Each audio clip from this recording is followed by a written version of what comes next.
તો બોટલ કે જારમાં વેચાતું પાણી તમે પીતા હો તો તમારે ચેતી જવાની જરૂર છે, કારણ કે બજારમાં મળતું આ પાણી સ્વાસ્થ્ય માટે હાનિકારક છે. જી હા, સુરત શહેરમાં છેલ્લા 11 મહિનામાં 14 મિનરલ વોટર બોટલ અને જારના નમૂનાઓ લેવામાં આવ્યા, જેમાંથી 9 નમૂનાઓ ફેલ થયા છે. એસએમસી દ્વારા લેવાયેલા નમૂનામાંથી 65% નમૂનાઓ અયોગ્ય ઠર્યા છે. 7 નમૂનામાં પીએચ મૂલ્ય 6.5 કરતાં ઓછું જણાયું હતું. મહત્વનું છે કે પીએચ મૂલ્ય 6.5 થી 8.5 ની વચ્ચે હોવું જરૂરી છે. અન્ય નમૂનામાં ક્લોરાઇડ અને હાર્ડનેસનું પ્રમાણ વધારે જોવા મળ્યું છે. નમૂના ફેલ થતાં એસએમસી દ્વારા કષ્ટભંજન એન્ટરપ્રાઇઝ, એચએન ટ્રેડર્સ સહિત અન્ય કંપનીઓ સામે કાર્યવાહી કરવામાં આવશે.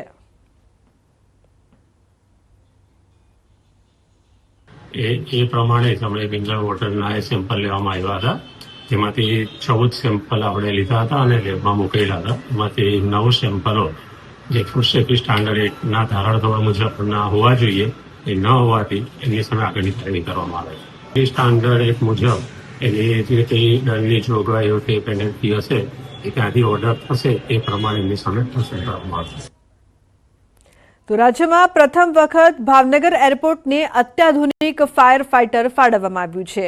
દુબઈથી આયાત કરેલા નાફકો કંપનીના આ ફાયર ફાઇટરની અંદાજિત કિંમત ટેક્સ સાથે 6.7 કરોડ રૂપિયા છે. ભાવનગર એરપોર્ટને ફાળવવામાં આવેલું આ fire fighter automated transmission system છે, જેમાં એડવાન્સ રેસ્ક્યુ કરવા માટેના તમામ સાધનો ઉપલબ્ધ છે. 1300 લીટર ફોર્મની સંગ્રહ શક્તિ સાથે 10,000 લીટરની પાણીની ક્ષમતા ધરાવે છે. તે ઉચ્ચ ઉષ્ણ તાપમાન, ભેજ સામે કામ કરવાની ક્ષમતા ધરાવે છે અને ઓપરેટ કરવામાં પણ આસાન છે. આગની ઘટનામાં 1 થી 2 મિનિટમાં જ બધું જ ખતમ થઈ જતું હોય છે. આવી સ્થિતિમાં આ ફાયર ફાઇટરની વિશેષતા એ છે કે તે 1 થી 2 મિનિટમાં આગ પર કાબુ મેળવવા માટે તૈયાર થઈ જતું હોય છે. આ fire fighter life saving rescue કરવા માટે મદદગાર સાબિત થશે.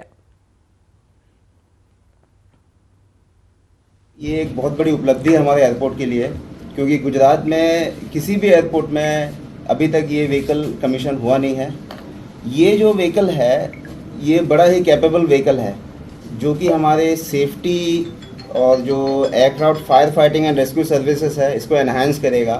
जो अगर मान लीजिए एयरक्राफ्ट के एक्सीडेंट या कुछ मिसहैप के केस में जान बचाने में बहुत ही सहायक होगा. इस गाड़ी में मेन चीज़ ये बताना चाहता हूँ, इसका कैपेसिटी 6000 लीटर्स पानी का है एंड इसका फोम कंपाउंड भी रहता है. इसके अंदर वो 800 लीटर फोम कंपाउंड भी रहेगा. इसके साथ और एक एक्सटिंग्विशिंग मीडिया है, ड्राई केमिकल पाउडर, ये भी इसके अंदर वो सुविधा है. कभी ये गाड़ी हमको फायर फाइटिंग के लिए लेके जाने के टाइम पे इस गाड़ी का वजन है 40 टन, 40 टन कैपेसिटी व्हीकल है. ये कभी गाड़ी ये 0 to 80 किलोमीटर स्पीड सिर्फ 25 सेकंड्स के अंदर ये अचीव कर देगा. ये 25 सेकंड्स के अंदर आपको ये 80 किलोमीटर पे आ ही जाएगा गाड़ी, सो ताकि इसको फायर फाइटिंग करने में बहुत हमको आसान हो जाए. તો સુરત જિલ્લામાં વધુ એક અકસ્માતની ઘટના સામે આવી છે. સુરતના કિમ 4 રસ્તા નજીક પૂર ઝડપે દોડી રહેલ ડમ્પરે 3 વાહનોને અડફેટી લીધા. 2 પિકઅપ બોલેરો અને એક રિક્ષાને અડફેટી લીધા હતા. ઘટનાને પગલે આસપાસના વિસ્તારના લોકો દોડી આવ્યા હતા. અકસ્માત સર્જીને ચાલક ડમ્પર મૂકીને ભાગી ગયો. અકસ્માતની ઘટના થઈ છે સીસીટીવીમાં કેદ. તો સર્જાયેલ અકસ્માતમાં એક વ્યક્તિને ઈજાઓ થઈ હોવાનું જાણવા મળ્યું છે.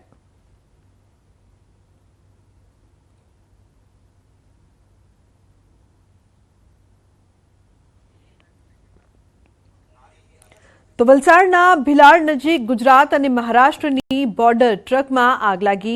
નેશનલ હાઈવે પર ટ્રક ભડકે ભળ્યો. ચારોટી નજીક અમદાવાદ મુંબઈ નેશનલ હાઈવે પર ટ્રકમાં આગ લાગતા જ દોડધામ મચી ગઈ હતી. મહત્વપૂર્ણ છે કે નેશનલ હાઈવે સતત ધમધમતો હાઈવે છે.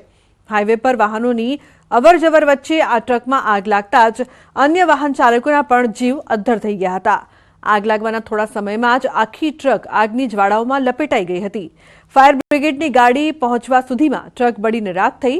આગ લાગવાનું કારણ અકબંધ છે.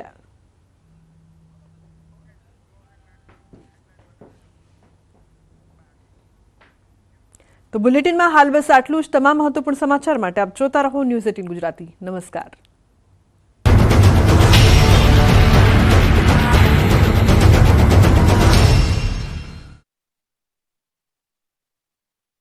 મુથુટ ફાઇનાન્સમાંથી ગોલ્ડ લોન લેતી વખતે કોઈ શંકા નથી, કેમ કે અહીંયા છે પૂરી પારદર્શકતા, 100% ભરોસો અને સુરક્ષા. એટલે જ તો મુથુટ ફાઇનાન્સ છે ભરોસો ઇન્ડિયાનો. તો ગોલ્ડ લોન લેવા માટે કોલ કરો 1-800-313-1212.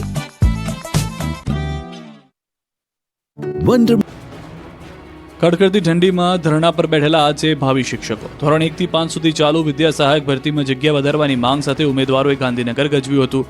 રાજ્યની શાળાઓમાં ધોરણ 1 થી 5માં ટેટ 1 પાસ શિક્ષક ભરતીમાં જગ્યા વધારવાની માંગ સાથે ગાંધીનગર સત્યાગ્રહ છાવણી ખાતે વિદ્યા સહાયક ઉમેદવારોએ ધરણા પ્રદર્શન યોજી મુખ્યમંત્રીને આવેદનપત્ર આપ્યું. ધોરણ 1 થી 5ની હાલ ચાલુ વિદ્યા સહાયક ભરતીમાં જગ્યા વધારવાની માંગ સાથે ઉમેદવારોએ સત્યાગ્રહ છાવણી ખાતે ધરણા પ્રદર્શન કર્યું. ઉમેદવારોએ મુખ્યમંત્રીને આવેદનપત્ર આપી માંગણી કરી. રાજ્ય સરકાર દ્વારા હાલ વિદ્યા સહાયક ભરતી પ્રક્રિયામાં ધોરણ 1 થી 5માં અંદાજે 5000 જેટલી ભરતી કરવાનો નિર્ણય લેવામાં આવ્યો છે. આ ભરતી પ્રક્રિયામાં 2011 થી અત્યાર સુધીમાં તમામ ટેટ 1 માન્ય ગણવામાં આવશે એવો નિર્ણય લેવામાં આવ્યો છે, જેથી ઉમેદવારોની સંખ્યા પણ વધી છે. આથી જગ્યાઓ વધુ આપવા માટે માંગ છે. હાલ ધોરણ 1 થી 5માં 16181 જગ્યાઓ ખાલી છે. વર્ષ 2011 થી 2023 સુધી ટેટ 1 પાસ સૌથી ઓછી ભરતી કરવામાં આવી છે. 2011 થી 2023 સુધીમાં ધોરણ 1 થી 5માં 7889 શિક્ષકની ભરતી કરેલી છે. તેની સામે અત્યાર સુધીમાં ટેટ 2 થી ધોરણ 6 થી 8 માટે 50912 જેટલી ભરતી કરેલી છે. ભરતી મહેકમ પ્રમાણે ખાલી જગ્યા 16881 પ્લસ 1799 નિવૃત્ત એમ કુલ 17980માં 50% જેટલી કરી ન્યાય આપવા માંગ કરી છે. છોટાઉદેપુરના મોટી સડલી પ્રાથમિક આરોગ્ય કેન્દ્રમાં પ્રસૂતાનું મોત થતાં પરિવારજનોએ હોબાળો મચાવ્યો. સોમવારે રાત્રે નોર્મલ ડિલિવરી બાદ મહિલાનું મોત